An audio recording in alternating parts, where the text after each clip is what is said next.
Good morning all friends. मेरे legal advice by Sheikh Javed Mohammad advocate channel पर आपका स्वागत है। बाप से बेटे को संपत्ति कैसे ट्रांसफर करें या प्रॉपर्टी कैसे ट्रांसफर करें, आज हम इस टॉपिक पर चर्चा करेंगे। आज के हमारे वीडियो का भी टाइटल यही है। इसी पे मैंने ई बुक भी आपके लिए तैयार की है, उसकी लिंक इसी वीडियो के नीचे डिस्क्रिप्शन बॉक्स में दे दी है सर मैंने आपको।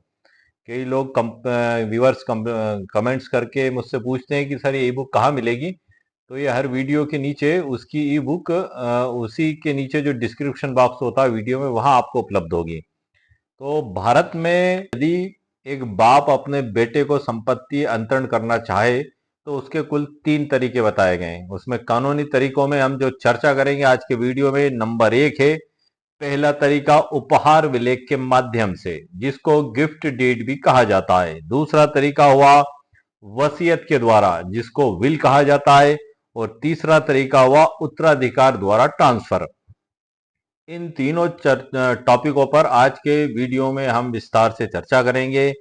पहला तरीका जो गिफ्ट डीड है, जिसको आप सभी जानते हैं, उपहार विलेख जिसको कहा जाता है। और दूसरा तरीका और तीसरा तरीका आपस में संबंधित हैं। संबंधित किस प्रकार से हैं कि यदि वसीयत की गई तब और जब वसीयत नहीं की गई तब हिंदू उत्तराधिकार अधिनियम 1956 की धारा 8 के प्रावधान लागू होंगे और उसके तहत उत्तराधिकार के तहत वो डिसाइड होगा उसका जो प्रॉपर्टी का मामला है। तो बाप से बेटे को संपत्ति अंतरण करने के कितने तरीके बताए गए हैं सर? कानून में कुल 3 तरीके बताए गए हैं। तो आइए अब बिना देरी करे उन कानूनों पर हम चर्चा करते हैं। और आज के इस वीडियो में मैंने इसी टॉपिक से संबंधित सर्वोच्च न्यायालय के कुछ फैसले भी आपके लिए तैयार करके ई बुक के अंदर रखे हैं। अब आगे की जानकारी मैं आपको ई बुक के अंदर से प्रदान करता हूं। आइए सर, ई बुक से संक्षिप्त रूप में परिचित करा देता हूं और उसके बाद जो हमारे वीडियो का टाइटल है वो शॉर्ट में मैं आपको सबसे पहले समझाऊंगा और पूरी डिटेल फिर मैंने साइटेशन के साथ सर्वोच्च न्यायालय के ई बुक के अंदर लिखी हुई है, उसकी भी मैं आपको संक्षिप्त जानकारी दे दूंगा। ये सर जो टाइटल है हमारे ई बुक का कि बाप से बेटे को प्रॉपर्टी ट्रांसफर कैसे करें, संपूर्ण कानूनी गाइड। इसमें नंबर 1 में सर विषय सूची तैयार करके रखी गई है, जिसमें गिफ्ट डीड, वसीयत, गिफ्ट डीड द्वारा संपत्ति ट्रांसफर, वसीयत द्वारा संपत्ति ट्रांसफर, उत्तराधिकार से संपत्ति ट्रांसफर, प्रॉपर्टी ट्रांसफर के बाद भूमि रिकॉर्ड में नामांतरण, कोर्ट आदेश आदेश द्वारा संपत्ति ट्रांसफर, ट्रांसफर में लगने वाले शुल्क व स्टाम्प ड्यूटी। नंबर 7वां है संपत्ति ट्रांसफर से जुड़े जरूरी दस्तावेज, संपत्ति विवाद से बचने के कानूनी सुझाव। ये कुल 8 टॉपिक इसी बुक के अंदर तैयार किए गए हैं। और डिस्क्लेमर है सर, उसके बाद प्रस्तावना है और उसके बाद ये शॉर्ट और संक्षिप्त जानकारी मैं आपके लिए लेकर आया हूं, जो बड़ी महत्वपूर्ण जानकारी है कि बाप से बेटे को संपत्ति कैसे ट्रांसफर करें। भारत में पिता से बेटे को संपत्ति ट्रांसफर करने के मुख्य 3 वैध तरीके बताए गए हैं, जिसमें पहला तरीका है गिफ्ट डीड, उपहार विलेख के माध्यम से संपत्ति का ट्रांसफर किया जाना। यह किस प्रकार से किया जाएगा? जब पिता जीवित हो, वसीयत में पिता की मृत्यु हो चुकी होती है तब वो लागू होती है। जो उपहार विलेख है, जिसको गिफ्ट डीड कहते हैं, जीवित अवस्था में ही इससे संपत्ति का अंतरण किया जा सकता है। इससे जो संबंधित कानून है सर, ये संपत्ति अंतरण अधिनियम 1882 की धारा 122 से लेकर 129 तक बताए गए हैं, सारे दान से संबंधित प्रावधान टीपी एक्ट की धारा में। और इसमें जो धारा 122 में संपत्ति अंतरण अधिनियम में इसकी परिभाषा भी दी गई है, मैं बुक के अंदर से भी आपको बता दूंगा।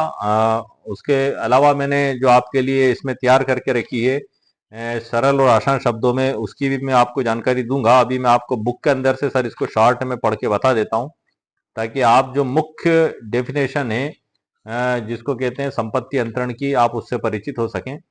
दान के विषय में ये अध्याय 7 है, संपत्ति अंतरण अधिनियम 1882 का अध्याय 7, इसकी धारा 122 पढ़ रहा हूं मैं, क्योंकि हमारा पहला तरीका है गिफ्ट के जरिए। इसलिए गिफ्ट की क्या परिभाषा बुक में दी गई है, हमें वो समझना बेहद जरूरी है। उसके बाद हम हमारी ई बुक की ओर बढ़ेंगे, जहां मैंने आपके लिए सरल तरीके से और सरल उदाहरणों के साथ इस डेफिनेशन को तैयार किया हुआ है। धारा 122, दान की परिभाषा। दान किसी वर्तमान, जंगम या स्थावर संपत्ति का वह अंतरण है जो एक व्यक्ति द्वारा, जो दाता कहलाता है, दूसरे व्यक्ति को, जो अदाता कहलाता है, स्वेच्छा और प्रतिफल के बिना किया गया हो और अदाता द्वारा या की ओर से प्रतिगृहित किया गया हो। प्रतिग्रहण कब करना होगा? ऐसा प्रतिग्रहण दाता के जीवन काल में और जब तक वह देने के लिए समर्थ हो करना होगा। यदि प्रतिग्रहण करने से पहले अदाता की मृत्यु हो जाती है तो दान शून्य हो जाता है। ये डेफिनेशन दी गई है और बड़ी आसान शब्दों में डेफिनेशन दी गई सर इसको, कि जंगम संपत्ति का जो दान है वो करने वाला दाता कहलाता है और जिसके हक में किया जाता है वो अदाता कहलाता है। उसको हम कह सकते हैं कि दान करता और दान गृहीता। जो स्वेच्छा से और बिना प्रतिफल के किया जाता है, ये इसमें मुख्य इसमें जो आधार होता है वो स्वेच्छा से और बिना प्रतिफल के, मतलब कोई भी रुपये का लेन देन या किसी भी प्रकार का प्रतिफल उसमें नहीं लिया जाता है। ये एक उपहार स्वरूप गिफ्ट दिया जाता है। ये महत्वपूर्ण इसमें प्रावधान बताए गए हैं। और प्रतिग्रहण कब करना होगा? उसके जीवन काल में करना होगा, वरना अदाता की मृत्यु हो जाती है प्रतिग्रहण करने से पहले तो दान शून्य हो जाता है। ये भी इसकी महत्वपूर्ण शर्त है। इसको इंग्लिश में भी पढ़ देता हूँ सर। कई व्यूअर्स का कहना है कि हिंदी शब्द काफी कठिन होते हैं, आप जो डेफिनेशन बताएं उसको इंग्लिश में भी पढ़ दें। Gift defined, gift is the transfer of certain existing movable or immovable property and voluntarily and without consideration by one person called the donor to another called the donee and accepted by all or on behalf on the donee। ये इसकी English में definition है। acceptance when to be made, acceptance when to be made, such acceptance must be made during the lifetime of the donor and while he is still capable of giving in the donee dies before acceptance the gift is void। ये जो book में परिभाषा दी गई थी, ये परिभाषा मैंने आपको बुक में से ही पढ़ के बताई है। अब हम ई बुक की ओर आ जाते हैं सर, जो बड़े आसान शब्दों में मैंने आपके लिए तैयार करके रखी है कि धारा 122, कोई भी व्यक्ति स्वेच्छा से और बिना किसी पारिश्रमिक के अपनी संपत्ति को किसी अन्य व्यक्ति को उपहार में दे सकता है, इसे गिफ्ट कहते हैं। इसकी जो मुख्य शर्तें क्या होंगी, ये मैंने क्रम वाइज जो आपको बुक में से पढ़कर बताई हैं, उन्हीं को सिलसिलेवार सरल और आसान शब्दों में आपके लिए इस ई बुक के अंदर मैंने लिख दिया है। जिसमें नंबर 1 शर्त है, यह बिना किसी धन के बदले होना चाहिए, नो कंसिडरेशन। बिल्कुल आसान तरीके से बताया गया है इसमें। दूसरा है, पिता को स्वेच्छा से गिफ्ट देना होगा, दबाव नहीं होना चाहिए। नंबर तीसरा है, गिफ्ट डीड लिखित रिटर्न में होना जरूरी है। नंबर चौथा है, गिफ्ट डीड को रजिस्ट्री ऑफिस में रजिस्टर्ड कराना आवश्यक है। अब हम आ जाते हैं सर संपदा 2.0 पर। मैं मध्य प्रदेश की बात कर रहा हूं। यहाँ संपदा 2.0 पर ऑनलाइन प्रॉपर्टी का रजिस्ट्रेशन होता है।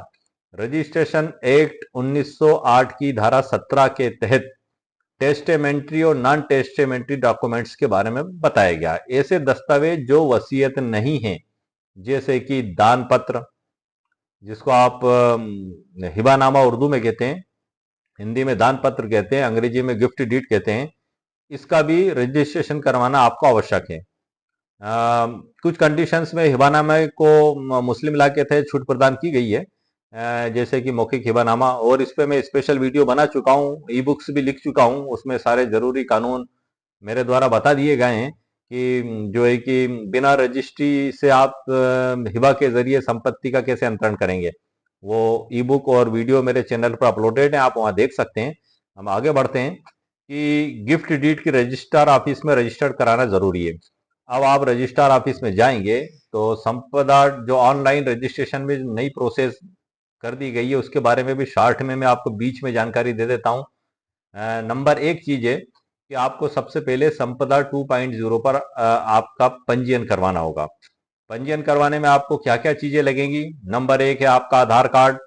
नंबर 2 मोबाइल नंबर जो आधार कार्ड से अपडेट होना चाहिए। नंबर तीसरा आपकी ईमेल आईडी। नंबर चौथा आपकी माताजी का नाम। उसके बाद जब पंजीयन की प्रोसेस चालू की जाएगी तो सबसे पहले आपके मोबाइल का सत्यापन होगा। आपके मोबाइल पर एक ओटीपी आएगा, आपको वो सर्विस प्रोवाइडर को बताना होगा। उसके बाद आपकी आधार ई-केवाईसी पर उसके सत्यापन के लिए आपके मोबाइल पर मैसेज आएगा, वो भी आपको बताना होगा। जब आपके जब ये ओटीपी आ जाएंगे उसके बाद फिर आपके पते का उसमें सत्यापन होगा, ईमेल का, मोबाइल का, ये कुल 5 स्टेप्स उसमें बताई गई हैं। उस पर आपकी आईडी बनेगी और एक बार यदि आपका उस पर पंजीयन हो जाता है तो पंजीयन आपका हमेशा रहता है, आपको बार बार पंजीयन करने की आवश्यकता नहीं है। आप आपके मोबाइल ऐप पर संपदा 2.0 ऐप डाउनलोड करके उसमें आप आपके मोबाइल नंबर की ओटीपी के जरिए भी आप लॉगिन कर सकते हैं। ये एक प्रोसेस है, क्यों? क्योंकि यदि ये प्रोसेस नहीं होगी तो आपका जो है कि रजिस्ट्रेशन की प्रक्रिया आगे नहीं बढ़ पाएगी। हम गिफ्ट डीड की बात कर रहे हैं तो गिफ्ट डीड में भी इस प्रोसेस का पालन करना आपके लिए जरूरी है। गिफ्ट डीड में एक जिसको कहते हैं कि दान करता होता है, एक दान ग्रहीता होता है और दो गवाह होते हैं। इन चारों का रजिस्ट्रेशन जो है कि ऑनलाइन पोर्टल पर आपका सबसे पहले किया जाएगा। उसके बाद उसकी डी ड्राफ्ट तैयार की जाएगी। वकील साहब से आप मिलकर कानूनी सलाह मशवरा करके उनसे आप ड्राफ्टिंग तैयार करवा लें और उस ड्राफ्टिंग के आधार पर उसका ऑनलाइन पंजीयन होगा। पंजीयन में जो प्रोसेस रहेगी वो 11 स्टेप में बताई गई है 2.0 पर। 11 स्टेप उसमें पूरी की जाएंगी, जिसमें नंबर सबसे एक तो है कि पंजीयन हो गया। पंजीयन के बाद फिर जो है कि संपत्ति का विवरण उसमें ऐड होगा। संपत्ति के विवरण ऐड होने के बाद फिर पक्षकारों का विवरण ऐड होगा। फिर ओटीपी जाएंगे आप सभी के पास, वो आपका पक्षकार के रूप में विवरण ऐड होने पे। फिर उसके बाद जो है कि डॉक्यूमेंट्स भी उस पर अपलोड होंगे और अपलोड लिंक होगी उस पर आपकी। और उसके बाद संपत्ति का मूल्यांकन, बाजारू मूल्य, और उससे पहले जो है कि आपका डीड्स सबमिट किया जाएगा। आप सभी के मोबाइल पर जो है कि वो पूरी जो डीड तैयार हो चुकी है वो ओटीपी के जरिए भेजी जाएगी मोबाइल पे, मैसेज के जरिए पोर्टल की तरफ से गवर्नमेंट के। आपको स्वीकार करना होगी। उसके बाद फिर उसके बाद फिर आपके डिजिटल सिग्नेचर होंगे। अब हाथ से दस्तखत करने का काम खत्म हो चुका है, सब कुछ ऑनलाइन हो चुका है। आपके आधार केवाईसी के आधार पे जो आपके सिग्नेचर होते हैं वो उस पर सिग्नेचर उपस्थित होंगे। सिग्नेचर से पहले भुगतान हो चुका होगा और उससे पहले जो है कि डीड आपको ड्राफ्टिंग भी तैयार करके उसमें रखना होगी। डीड ड्राफ्टिंग आपने तैयार की, उसको अंतिम रूप से आपने सबमिट किया। उसके बाद भुगतान और उसके बाद ई साइन, उसके बाद स्लॉट बुकिंग और उसके बाद फिर अंत में रजिस्ट्री की आखिरी प्रोसेस होगी जो रजिस्ट्रार ऑफिस में आपको उपस्थित होना पड़ेगा। रजिस्ट्रार साहब के वहां आपको बिठाकर कैमरे से फोटो लिया जाएगा और आपकी आंख पे आइरिस मशीन लगाकर या आपका थंब से जो भी हो उससे आपका जो है कि ई साइन लिया जाएगा। ये ई साइन की प्रोसेस आपकी पहले भी होगी और एक बार रजिस्ट्रार ऑफिस में भी होगी। और जैसे ही रजिस्ट्री कंप्लीट होगी वैसे ही तुरंत आपकी ईमेल आईडी पर वहां पे आपको मैसेज भेज दिया जाएगा। आप उसको डाउनलोड कर लें और उसकी प्रिंट आउट आप निकाल कर अपने पास रख लें। अब वो नियम खत्म हो गया। पहले रजिस्ट्रार ऑफिस से रजिस्ट्री पे दस्तखत करके फिजिकली रूप में हाथ में दी जाती थी, अब वो प्रोसेस खत्म हो गई है। दूसरी बात यह कि ईमेल आईडी भी आपको सही लिखना जरूरी है, क्योंकि मैसेज आपको उसी पर प्राप्त होगा। यदि ईमेल आईडी आपने गलत लिख दी तो रजिस्ट्री का मैसेज आपकी ईमेल आईडी पर प्राप्त नहीं होगा। लेकिन आप घबराएं नहीं, उसका भी तरीका है। क्यों? वो तरीका वो ये है कि जो आपका पंजीयन हुआ है तो आप उस पंजीयन हुई आईडी पर लॉगिन कर लें मोबाइल ओटीपी के जरिए। और उसके अंदर जब आप जाएंगे लिस्टिंग रजिस्ट्री पर विलेख के सत्यापन पर, तो वहां पे आपको आपकी रजिस्ट्री पूरी मिल जाएगी। आप डाउनलोड पर क्लिक करके उसको डाउनलोड कर सकते हैं और वहां से भी उसे प्राप्त कर सकते हैं। ये एक प्रोसेस है जो ऑनलाइन कर दी गई है और इसमें स्टाम्प ड्यूटी भी अदा होगी, सारी प्रोसेस होंगी। क्योंकि हम चर्चा कर रहे हैं सर भारत में बाप अपने बेटों को संपत्ति किस प्रकार से अंतरित कर सकता है, इसलिए ये मैंने प्रोसीजर भी आपको बता दी, क्योंकि इस प्रोसीजर को करना आवश्यक है। रजिस्ट्रार ऑफिस में दान पत्र का रजिस्ट्रेशन करवाना आवश्यक है, कंपलसरी है, नेसेसरी है। यदि आप उसका रजिस्ट्रेशन नहीं कराएंगे तो एक बाप अपने बेटे को किसी भी प्रकार से संपत्ति में मालिकाना हक नहीं दे पाएगा। यदि बाप सोचता है कि उसने कागज पर लिख दिया और बेटा मालिक बन गया तो नो सर। रजिस्ट्रेशन एक्ट 1908 की धारा 17 के तहत आपको उस हिबानामे को या आप उसको दान पत्र कह लें उसका रजिस्ट्रेशन करवाना आवश्यक है। यदि आप इन कानूनी नियमों का पालन नहीं करेंगे तो भले ही आप बेटे बाप हैं और भले ही वो आपका बेटा है, उसको संपत्ति का मालिकाना हक नहीं मिलेगा। यह हमारा सर नंबर 1 तरीका हो गया। अब हम इसमें पॉइंट नंबर 5 पर बढ़ते हैं, जो मुख्य बात है रजिस्टर्ड डीड में कि रजिस्ट्री के लिए स्टाम्प ड्यूटी देना आवश्यक है। राज्य अनुसार अलग अलग सामान्य, सब राज्यों में अलग अलग स्टाम्प ड्यूटी निर्धारित की गई है। वो उस हिसाब से आप जब जाएंगे तो आपको पता लग जाएगी। मैंने सामान्य रूप से 2% और 7% इसमें लिख दी है। और छठा है 2 गवाहों की उपस्थिति। तो इसमें मुख्य कुल 6 शर्तें हैं सर। कितनी शर्तें? कुल 6 शर्तें जो मैंने आपको बताई हैं कि बिना किसी धन के बदले पिता को स्वेच्छा से गिफ्ट देना होगा, बिना किसी दबाव के। गिफ्ट डीड लिखित में होनी चाहिए, रजिस्टर्ड होना चाहिए, रजिस्ट्री के लिए स्टाम्प ड्यूटी देना आवश्यक है और 2 गवाहों की उपस्थिति आवश्यक है। ये कुल 6 बातें हैं जो हमें इनका पालन करना होगा, तब हमारा पहला तरीका पूर्ण रूप से सफल हो पाएगा। इसमें जो प्रक्रिया बताई गई है कि वकील से गिफ्ट डीड बनाएं, पिता व पुत्र दोनों के पहचान पत्र, प्रॉपर्टी दस्तावेज एकत्र कर लें। वो जो है कि जब आप उसको ऑनलाइन रजिस्ट्रेशन करवाने जाएंगे तो आपको पैन कार्ड की भी जरूरत पड़ेगी, आधार कार्ड की भी जरूरत पड़ेगी। आप एक बात का जरूर ध्यान रखें कि आधार कार्ड में आपके नाम और पिता का नाम और पूरा एड्रेस सही लिखा होना चाहिए, और ये आपके डॉक्यूमेंट्स प्रॉपर्टी के जो आपने पेश करे हैं, अपलोड किए हैं, उनसे मैच खाना चाहिए। कई बार ऐसा होता है कि प्रॉपर्टी के दस्तावेजों में नाम तो लिखा होता है, लेकिन आधार कार्ड में कई लोगों का नाम सही नहीं होता है। जैसे कि किसी में रईस खां पिता रईस खां लिखा हुआ है, या राम लखन पिता राम लखन लिखा हुआ है, मतलब दो ही नाम एक हो गए, जबकि पता लग रहा है कि रईस खां के पिता घीसे खां है और राम लखन के पिता जो है कि रामलाल हैं, लेकिन वो एक ही नाम लिखा हो गया। तो ऐसी स्थिति में रजिस्ट्रार ऑफिस में आपकी रजिस्ट्री होल्ड पर रखी जा सकती है। होल्ड पर रखने का मतलब ये है कि वो प्रोसीजर तो पूरी कर देंगे आपकी, लेकिन वो अंतिम रूप उसका तभी दिया जाएगा जब आप उसमें आपकी आइडेंटिटी प्रूफ का दस्तावेज पेश करेंगे, क्योंकि वहां रजिस्ट्रार साहब का भी ये कहना होता है कि आपने जो डॉक्यूमेंट्स पेश किए हैं और जो आपने आधार कार्ड दिया है उसमें मिसमैच हो रहा है।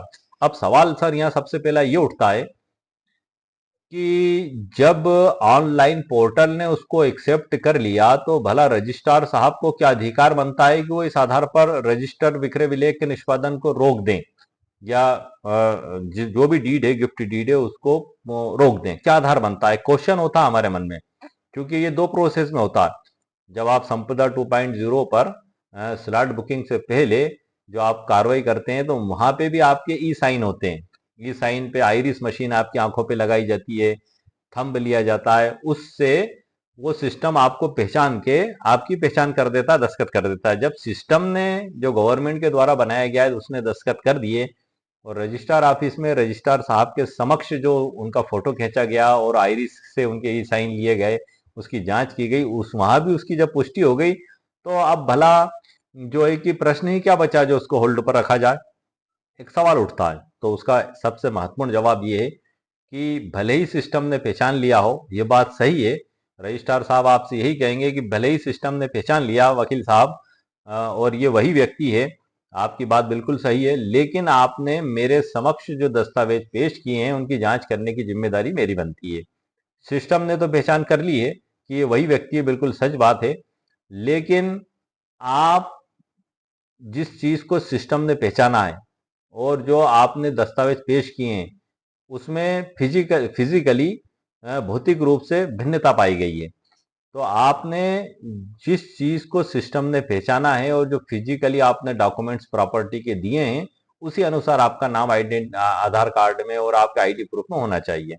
जैसे कि खेती की जमीन है तो खसरा बीवन नक्शा ऋण पुस्तिका, और यदि आपका मकान है तो नगर पालिका में भवन प्रमाण पत्र टैक्स रसीद, ये उसमें आपका नाम लिखा होता है।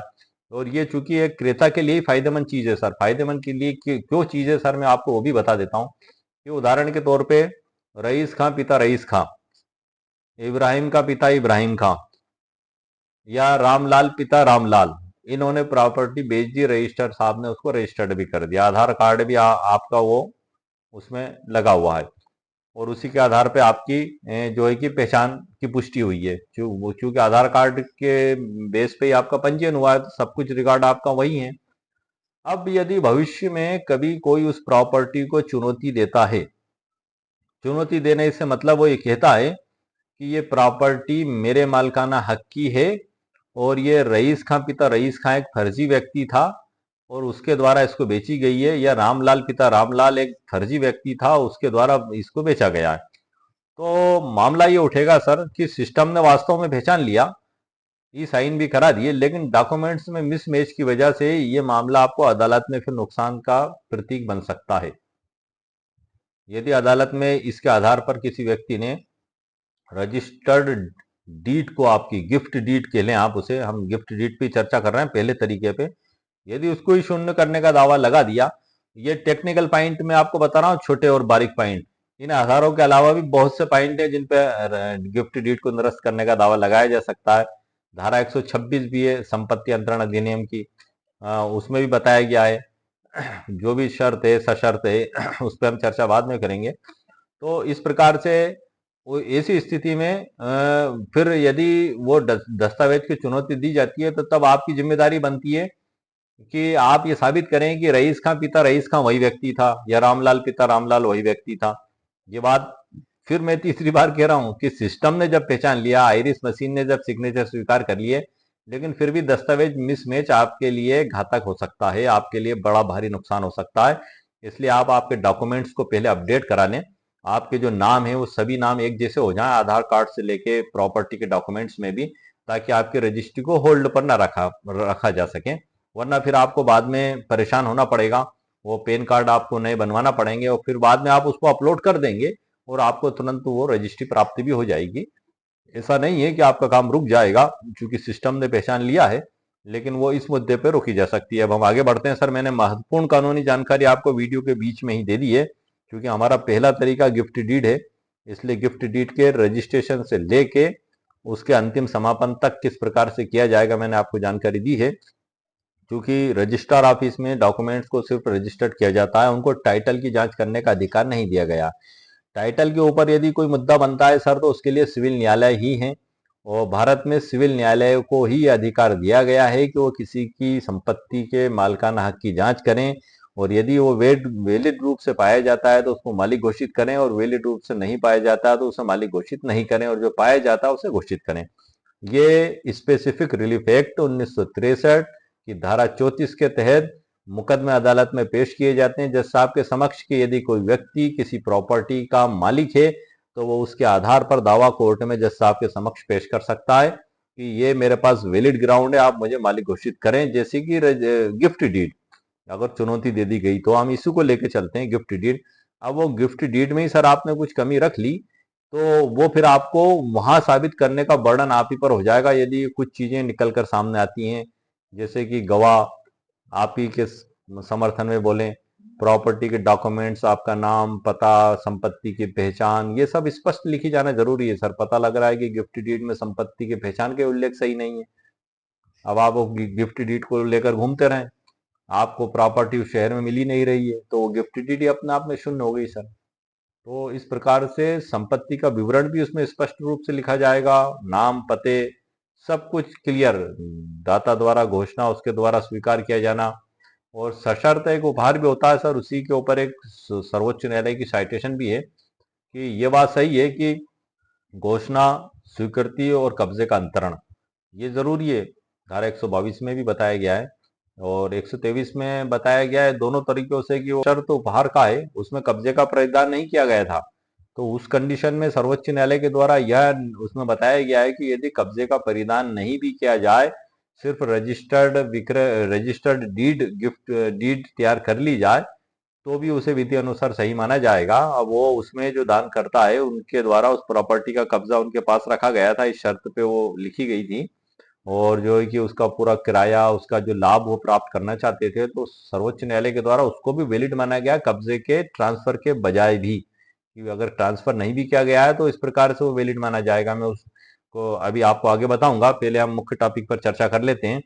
प्रक्रिया में हम आ जाते हैं सर। रजिस्ट्रेशन ऑफिस में जाकर आप रजिस्ट्री कराएं।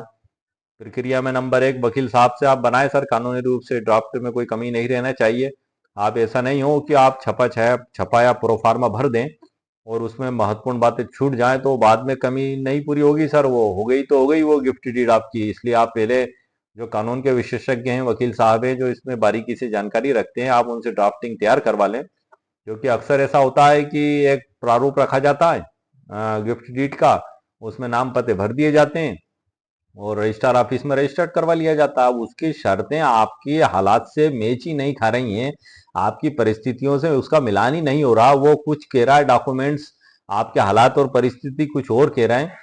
तो जब इसमें भारी जो है कि भिन्नता है तो ये सर आपकी जो है कि गिफ्ट डीड में आपको वो बड़ा नुकसान पहुंचाने वाले मामले हैं। इसलिए आप वकील साहब से संपर्क करके पूरी ड्राफ्ट कानून के तहत तैयार करवाएं, सोच विचार कर तैयार करवाएं, कोई भी गलती, बारीक से बारीक गलती उसमें ना हो, तब आप उसको रजिस्ट्रेशन के लिए प्रस्तुत करें।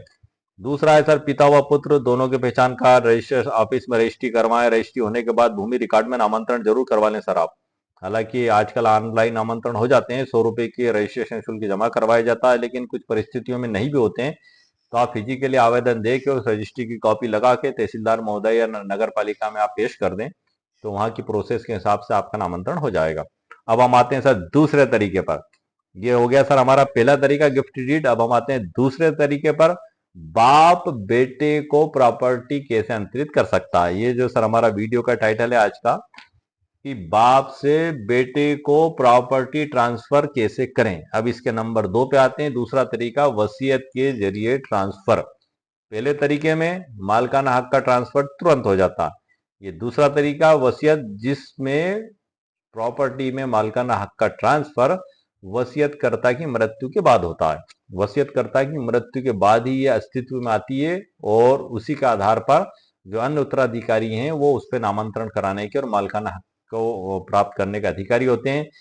वसीयत के मूल्य और महत्व को समझाने के लिए मैं सर 2 लाइन आपको सुनाना चाहूंगा, जो मैंने अक्सर वसीयत के वीडियो में कही है, कि लिखा है जो कागज पर ये आखिरी फरमान है, इस वसीयत के शब्दों में जिंदगी का अरमान है।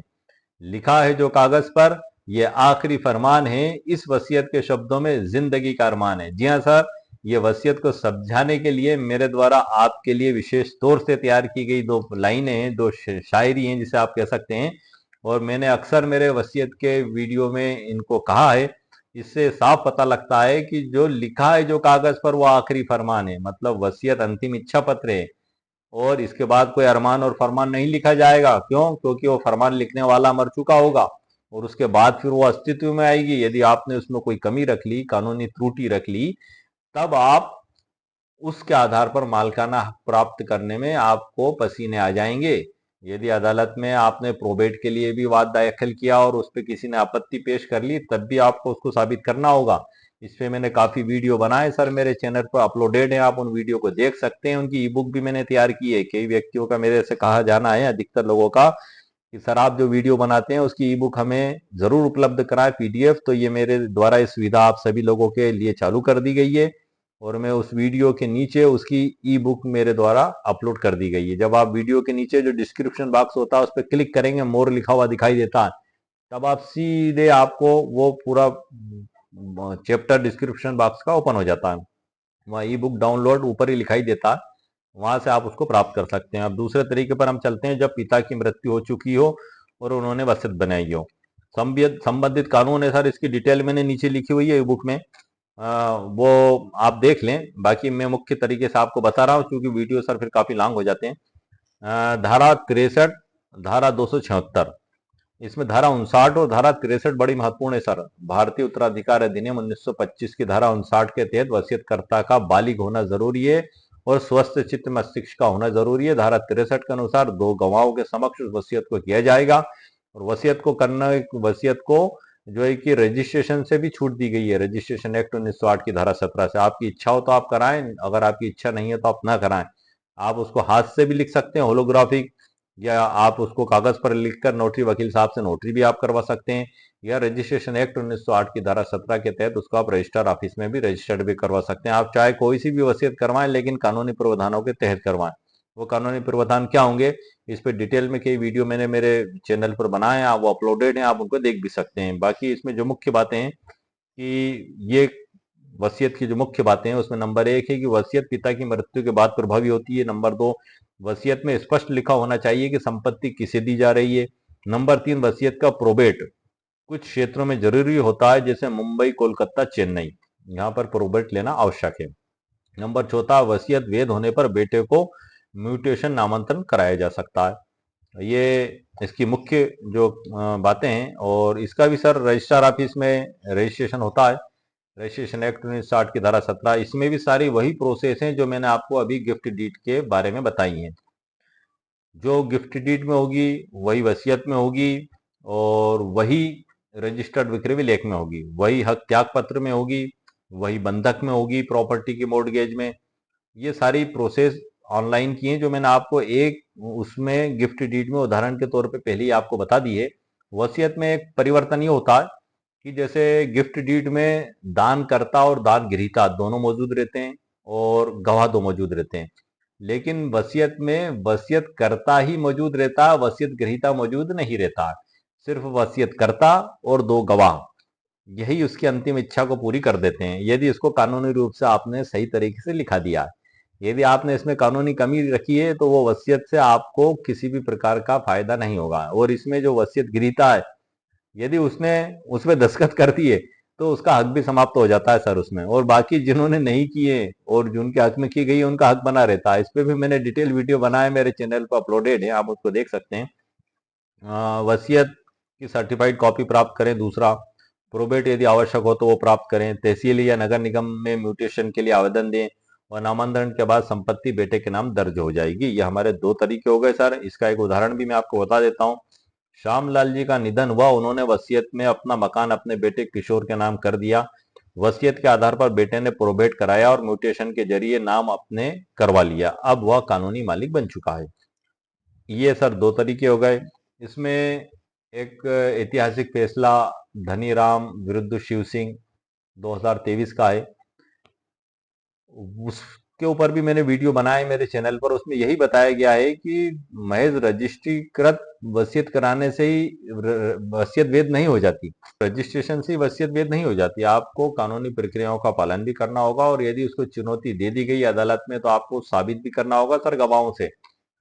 पता लग रहा है कि आपकी वसीयत रजिस्टर्ड है लेकिन गवाह कह रहे हैं कि सर ये वसीयत झूठी है, फिर उनसे पूछा जाएगा आपने दस्तखत क्यों किए, वो कह देंगे कि हमको तो पता ही नहीं था साहब, हमसे तो के ले गए थे कि ये नामांतरण के कागज हैं और हम तो जानते भी नहीं है, हम पढ़े लिखे भी नहीं है, हम तो अंगूठा लगाते हैं। हाँ, हमने जो है कि इनकी बात पे भरोसा करके दस्तखत कर दिया, हमें थोड़ी मालूम था कि इसमें जो है कि प्रॉपर्टी वसीयत की जा रही है, लिखी जा रही है। वो ऐसा कोई झूठ गढ़ दिया, झूठ बोल दिया, या आपने उनको बताया ही नहीं कि किस कागज पे वो दस्तखत कर रहे हैं, तो इस प्रकार की गवाह यदि रिकॉर्ड पे आ गई तो आपकी तो वसीयत ही सर डाउट के घेरे में हो जाएगी। और उसमें अदालत जब डाउट के घेरे में आ गई और आप साबित नहीं कर पाए तो अदालत उसको शून्य भी घोषित कर सकती है। इसलिए आपको इन सभी बातों का उसमें ध्यान रखना जरूरी है। अब हम आते हैं सर तीसरा तरीका। एक तरीका होगा गिफ्ट डीड, दूसरा तरीका हो गया वसीयत, और तीसरा तरीका क्या होगा कानूनी?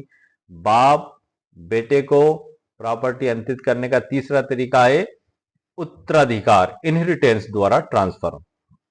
जब पिता की मृत्यु हो गई हो और वसीयत नहीं बनी हो। दूसरा जो तरीका था वसीयत बनी हुई हालत का था। तीसरा तरीका जब वसीयत नहीं बनी हो। तो हिंदू उत्तराधिकार अधिनियम 1956 की धारा 8 के प्रावधान लागू होंगे। ये इसकी डिटेल मैंने ई बुक के अंदर आगे लिखी हुई है, लेकिन मैं ये आपको जो संक्षिप्त नोट आपके लिए तैयार किए उसी में से मैं पढ़ के बता रहा हूँ सर आपको। इसमें जब संबंधित कानून है हिंदू उत्तराधिकार अधिनियम 1956 में धारा 8 जो बताई गई है, और अन्य धर्मों के लिए पर्सनल लॉ लागू होते हैं जैसे मुस्लिम और क्रिश्चियन, उसमें उनके पर्सनल लॉ हैं, उसी के आधार पर वसीयत बनाई जाती है। मुख्य बातें जो इसमें होंगी, पिता के सभी कानूनी वारिसों को बराबर अधिकार होता है, जैसे बेटे बेटियां पत्नी आदि। पिता के सभी कानूनी वारिसों को संपत्ति में अधिकार होता है, हिंदू लॉ के तहत बराबर होता है। और 2005 में सुनीता शर्मा विरुद्ध राकेश 2020 में, और 2000 उसमें भी बताया गया डिसीजन में कि जो है कि महिलाएं भी पुरुष के समान ही सैधायिक मानी जाएंगी और संपत्ति में बराबर की हकदार होंगी। 2005 में हिंदू उत्तराधिकार अधिनियम 1956 की धारा 14 में इस बात को संशोधन करके जोड़ भी दिया गया है।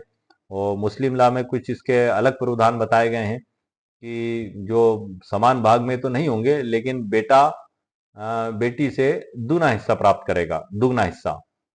जैसे कि 2 रुपए यदि बेटे को मिले तो 1 रुपया बेटी को मिलेगा। ये एक उदाहरण के तौर पे मैं आपको बता रहा हूँ। और संपूर्ण प्रॉपर्टी में 1/8 हिस्सा जो पत्नी का है, उनका जो मृत्यु हो चुके हैं, पहला वो निकाल कर अलग रख दिया जाएगा और बाकी हिस्सों में वो बंटवारा किया जाएगा।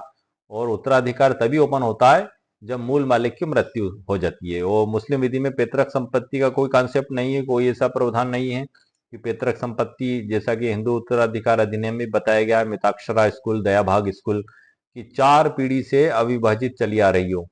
इस पे मैंने डिटेल वीडियो बनाया है सर, ई बुक्स भी लिख चुका हूं मैं, मेरे चैनल पर अपलोडेड है, मेरी वेबसाइट पर ई बुक्स भी मौजूद हैं, आप उनको देख सकते हैं। हम चूंकि आज जिस टॉपिक पर चर्चा कर रहे हैं उसी पर हम बात करेंगे। हम तीसरे तरीके पर चर्चा कर रहे हैं कि बेटा बाप को कैसे संपत्ति दे सकता है। तो उसमें मुख्य बातें हैं, उसमें दूसरी है सभी वारिसों से सहमति, एनओसी लेकर संपत्ति बेटे के नाम ट्रांसफर की जा सकती है। वैसे एक बात यह है सर कि मुस्लिम लॉ में जरूर प्रतिबंध लगाया गया है कि कोई भी मुस्लिम व्यक्ति 1/3 एक तिहाई से अधिक संपत्ति की वसीयत नहीं कर सकता, बाकी की 2/3 संपत्ति उसके अन्य वारिसों के लिए रखी जाएगी। लेकिन हिंदू लॉ में ऐसा कोई प्रतिबंध नहीं है। एक हिंदू व्यक्ति जो हिंदू धर्म का पालन करता है वो संपूर्ण संपत्ति की भी वसीयत कर सकता है, उस पर रोक नहीं है। लेकिन वो संपत्ति पैतृक नहीं होना चाहिए, सेल्फ एक्वायर्ड होना चाहिए। ये सबसे महत्वपूर्ण बात है सर। यदि पैतृक संपत्ति है तो सभी जो उसमें कोपार्सनर हैं, जो हिस्सेदार हैं, उनका जन्म से हक है। अब आपका जब तक बंटवारा नहीं हो जाता, जब तक आपको आपका हिस्सा नहीं मिल जाता, तब तक आप उसको वसीयत भी नहीं कर सकते, ना गिफ्ट कर सकते हैं, ना विक्रय कर सकते हैं। आप उसमें किसी भी प्रकार का अंतरण नहीं कर सकते हैं, क्योंकि आपका हक ही नहीं अभी क्लियर हुआ है। जब आप उसमें बंटवारा होगा, हिंदू उत्तराधिकार अधिनियम 1956 की धारा 8 के तहत वो आपको जब उत्तराधिकार में मिलेगी और आपका बंटवारा होगा, तब वो आपकी सेल्फ एक्वायर्ड प्रॉपर्टी बन जाएगी, तब आप उसकी वसीयत कर सकते हैं। इस पे एक उत्तम सिंह का 2016 का सर्वोच्च न्यायालय का फैसला भी है सर। उसमें तीसरी पीढ़ी के पोते ने जो है कि जन्म से आधार पर हक की मांग की थी, लेकिन उसके दादा की मृत्यु उसके जन्म से पहले हो चुकी थी, तो उसे कोपार्सनर नहीं माना। ये माना गया कि धारा 8 के तहत जो दादा थे उनके, जगन्नाथ सिंह जी, उनकी मृत्यु के बाद उनके दोनों बेटों को वो प्रॉपर्टी मिल गई थी, तो बंटवारा वहां हो चुका था, वो सेल्फ एक्वायर्ड बन चुकी थी और वो पैतृक नहीं बची थी। वो बेटा इसलिए जन्म से हक की मांग उसमें नहीं कर सकता था। लेकिन यदि बेटे का जन्म उसके दादा की मृत्यु से पहले हो चुका होता, मतलब दादा जीवित रहते और तभी पुत्र का जन्म हो चुका होता और उसका बंटवारा भी नहीं हुआ होता, तब ऐसी स्थिति में वो कोपार्सनर माना जाता सहदाई और उसको जन्म से हक प्राप्त हो जाता। ये इस न्याय दृष्टांत पे भी मैंने वीडियो बनाया है, जो मेरे चैनल पर डिटेल में अपलोडेड है। ई बुक्स भी लिखी जा चुकी हैं। हम इसमें आगे बढ़ते हैं सर। जो है कि प्रक्रिया है कि मृत्यु प्रमाण पत्र वो वारिस प्रमाण पत्र प्राप्त करें। दूसरा, सभी वारिसों से एनओसी लें। बहुत अच्छी बात है सर, अगर लिख के दे देते हैं कि हमें कोई आपत्ति नहीं, कोई आपत्ति नहीं, तो आपका लड़ाई झगड़ा और टेंशन ही खत्म। नो टेंशन हो गया, आपका काम होगा। लेकिन कभी कभी ऐसा होता है कि अक्सर दूसरे वारिस आपत्ति करते हैं कि ये डरा धमका कर करवाई गई, धोखाधड़ी से करवाई गई, ये जो है कि हमें जानकारी नहीं थी और ये ज्यादा जमीन की करवा ली गई, ज्यादा मकान की करवा ली गई। तो एनओसी अगर वो दे देते हैं तो इसे तो राजी खुशी से किया गया कार्य माना जाएगा, उसमें तो कोई विवाद ना तो अभी होगा ना भविष्य में होगा।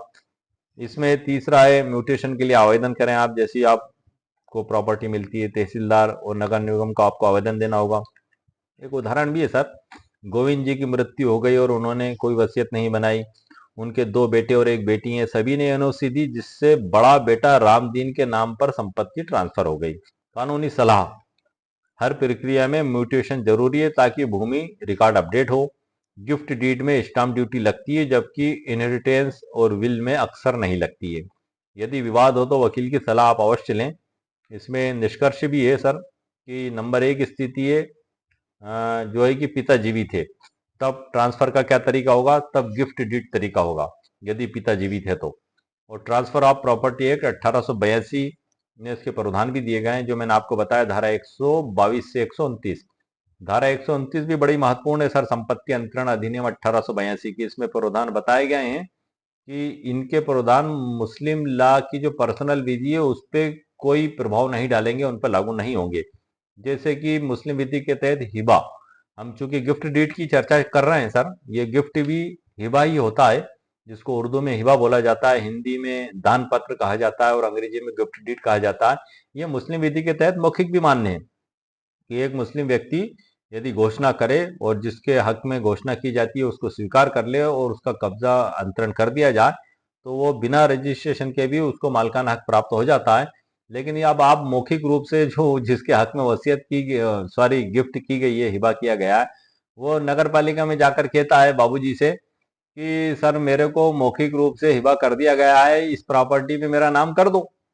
तो वो उसका भौतिक स्वरूप क्या होगा, वो तो एक अदृश्य बात है जो पहले घटित हुई है। उसको मालूम क्या, बाबूजी को या नगर पालिका अधिकारी को या तहसीलदार महोदय को मालूम है क्या कि वो पीछे आपने क्या घटित घटना की, या आपके चेहरे पे लिखा हुआ है क्या कि आप जो है कि जो कार्य पहला हो चुका हुआ उसकी कोई तस्वीर आपकी पेशानी पे दिखाई दे रही है तस्वीर के रूप में अधिकारी को, ऐसा कोई नहीं है, वो साधु महात्मा भी नहीं है कि वो अधिकारी महोदय, तहसीलदार महोदय, नायब तहसीलदार महोदय या नगर पालिका अधिकारी आंख बंद करके बैठेंगे, वो ध्यान में होंगे और आपने कहा कि साहब मुझे मौखिक रूप से दे दी गई है, और वो सारा दृश्य देख लेंगे 2 4 5 6 साल पहले का आपका। ऐसा कोई प्रावधान नहीं है, आपको लिखित रूप तो देना पड़ेगा। जब आप उसको लिखित रूप देंगे तो उसको स्मरण के रूप में लिखा जाएगा, याददाश्त बनाम जिसे कहते हैं, और उसमें आपकी पहले की सभी तारीखें डाली जाएंगी, तो वो उसको भी रजिस्ट्रेशन एक्ट 1908 की धारा 17 के तहत रजिस्ट्रेशन करवाना आपको आवश्यक नहीं है, क्योंकि उस दिन आपका कोई ट्रांसफर नहीं हुआ, उस दिन आपका कोई हिबा नहीं हुआ, वो पहले हो चुका, उसकी याददाश्त के रूप में आपने लिखा। यदि आपने उसी दिन हिबा लिखा और उसी दिन उसके सभी कार्य किए, घोषणा और स्वीकारोक्ति और प्रॉपर्टी का अंतरण, तो उस हिबा का भी मुस्लिम विधि होने के बाद भी रजिस्ट्रेशन एक्ट 1908 की धारा 17 के तहत आपको रजिस्ट्रेशन करवाना आवश्यक होगा। ये आपको इसके ऊपर भी मैंने डिटेल में वीडियो बना है, सर्वोच्च न्यायालयों के फैसले के साथ वीडियो बनाए हैं जो मेरे चैनल पर अपलोडेड हैं, और उनकी ई बुक भी उन्हीं वीडियो के नीचे डिस्क्रिप्शन बॉक्स में जो मेरे द्वारा उसकी लिंक कॉपी पेस्ट कर दी गई है। हम आगे बढ़ते हैं सर। जो आज के इस वीडियो में पहला तरीका, दूसरा तरीका और ये तीसरा तरीका भी सर मेरे द्वारा आपको बता दिया गया है। तो इस प्रकार से बाप बेटे को संपत्ति कैसे अंतरित कर सकता है? 3 तरीकों से। नंबर 1 गिफ्ट डीड, दूसरी वसीयत और तीसरा उत्तराधिकार। इन पे मैंने संक्षिप्त कानूनी जानकारी दे दी है। अब मैं आपको थोड़ा सा आगे भी बता देता हूं। ये हमारा ई बुक का सर अध्याय 1 है, गिफ्ट डीड द्वारा संपत्ति ट्रांसफर। ये जो मैंने आपको जानकारी दी उन्हीं की डिटेल सर मैंने इसमें लिखी हुई है। जैसे कि धारा के साथ इसमें लिखा हुआ है कि गिफ्ट की जो परिभाषा मैंने आपको बुक में से भी पढ़ के बताई है, उसी की डिटेल मैंने इसमें लिखी हुई है कि स्वेच्छा से बिना प्रतिफल के होना चाहिए, लिखित में होना चाहिए और रजिस्ट्री उसका कराना अनिवार्य है। इस पे मैंने एक सर्वोच्च न्यायालय का फैसला जो आपको बताया उसके बारे में बता देता हूं। मैं गिफ्ट डीड की प्रक्रिया भी दी है। गिफ्ट डीड में 2 गवाह, stamp duty, registration. Gift deed registry के बाद आप नामांतरण करा लें। जरूरी दस्तावेज की तो पूरा आपको पूरा कारखाना खोल के समझा दिया सर, डिटेल संपदा 2.0 का, कि आपको क्या क्या करना है, क्या किस प्रकार से डॉक्यूमेंट्स आपको लेकर जाना है, और स्टाम्प ड्यूटी उसका उदाहरण भी है सर। अब हम फैसले पे आ जाते हैं। इसमें जो ये भारत के सर्वोच्च न्यायालय का फैसला है, ये है रेनी कुंटला राजमन्ना विरुद्ध ए स्वरमप्पा। निर्णय तिथि 18 नवंबर 2014, सिविल अपील संख्या 1142 ऑफ 2011 का है सर सर्वोच्च न्यायालय का फैसला। उपहार डीड जो सशर्त हो, ये मैंने ऊपर ही लिख दिया है ताकि आपको कोई कंफ्यूजन और डाउट ना हो। सुप्रीम कोर्ट ने कहा है कि गिफ्ट डीड के लिए पोजेशन मतलब भौतिक कब्जा जरूरी नहीं है। हमें सोचने में बड़ा अचरज लगेगा क्योंकि अभी तक मैंने जो आपको जानकारी दी है उसमें आवश्यक है, लेकिन इसमें जो कंडीशन है वो कंडीशन के आधार पर आप इसको समझें जो मैं बता रहा हूँ कि सुप्रीम कोर्ट ने कहा कि गिफ्ट डीड के लिए पोजेशन भौतिक कब्जा जरूरी नहीं है। कौन सी? सशर्त उपहार वाली डीड के लिए। मैं उसका वो जजमेंट का पैरा क्रमांक 17 भी मैंने आपके लिए इसमें प्रिंट किया हुआ, वो भी मैं आपको बता दूंगा। केवल रजिस्टर्ड गिफ्ट डीड ही पर्याप्त है। यदि डीड रजिस्टर्ड हो गई तो गिफ्ट पूर्ण मानी जाएगी, भले ही संपत्ति का कब्जा बाद में मिले। न्यायालय ने कहा है, अब ये क्यों कहा है सर कि गिफ्ट डीड एक बार रजिस्टर्ड हो जाने पर उसका प्रभाव तुरंत होता है, चाहे भौतिक कब्जा बाद में दिया जाए, ये क्यों कहा है? तो ये मैं आपको बता देता हूँ सर। ये सर्वोच्च न्यायालय का पूरा फैसला मैंने अपलोडेड करके रखा है इसमें, पैरा क्रमांक 17। रेनी कुंटला राजमप्पा डी एलआरआर बनाम के सर वनप्पा द्वारा 17 जुलाई 2014। इसका जो मुख्य है ये पैरा 17 पूरी मैंने इसमें कॉपी पेस्ट किया हुआ, अपलोड किया हुआ।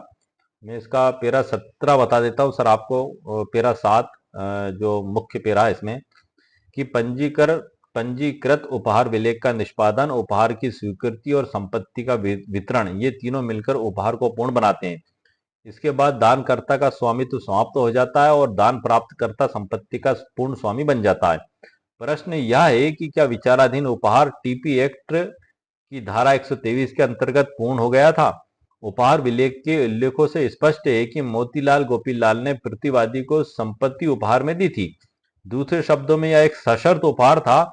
इसमें ना तो स्वीकृति का उल्लेख है और ना ही स्वीकृति के प्रमाण के रूप में कोई साक्ष्य है। इसी प्रकार उन्होंने स्पष्ट रूप से कहा कि संपत्ति उनके जीवित रहते उनके भौतिक कब्जे में रहेगी। यह उन्होंने स्पष्ट रूप से बताया था। ये भौतिक कब्जे में रहेगी। इसके बाद उपहार में दी गई संपत्ति उनकी संपत्ति बन जाएगी और वे जीवन भर मौजूदा कमरों के संबंध में मध्यवर्ती लाभ प्राप्त करने के हकदार थे। उपहार विलेख प्रतिवादी दान प्राप्तकर्ता को केवल सीमित अधिकार प्रदान करता था। यह उपहार दानकर्ता की मृत्यु के बाद प्रभावी होना था और उन्हें संपत्ति को पूर्ण उपहार के रूप में हस्तांतरित करने का अधिकार होना था। वे संपत्ति को प्राप्त करने के हकदार थे। मध्य लाभ इस प्रकार यह देखा जाएगा कि दाता ने एक सशर्त उपहार विलेख निष्पादित किया था और अपने जीवन काल के दौरान संपत्ति का कब्जा और आनंद बरकरार रखा था। इस अधिकार को सुरक्षित रखते हुए उनके द्वारा वो प्रॉपर्टी का दान किया गया था। भले ही कब्जे का अंतरण न किया गया हो, लेकिन वो दान पत्र को भारत के सर्वोच्च न्यायालय के द्वारा विधिनुसार माना गया। इसमें बताया गया है पैरा क्रमांक 19 में कि जैसा कि हम पहले ही देख चुके हैं, इस मामले में पंजीकृत उपहार विलेख का निष्पादन और 2 गवाहों द्वारा उसका सत्यापन विवाद का विषय नहीं है। तीनों निचली अदालतों ने भी माना है कि दान प्राप्तकर्ता ने उपहार स्वीकार कर लिया था। उपहार विलेख में दिए गए विवरण दानकर्ता से दान प्राप्तकर्ता को उपहार में दी गई संपत्ति पर पूर्ण स्वामित्व प्रदान करते हैं।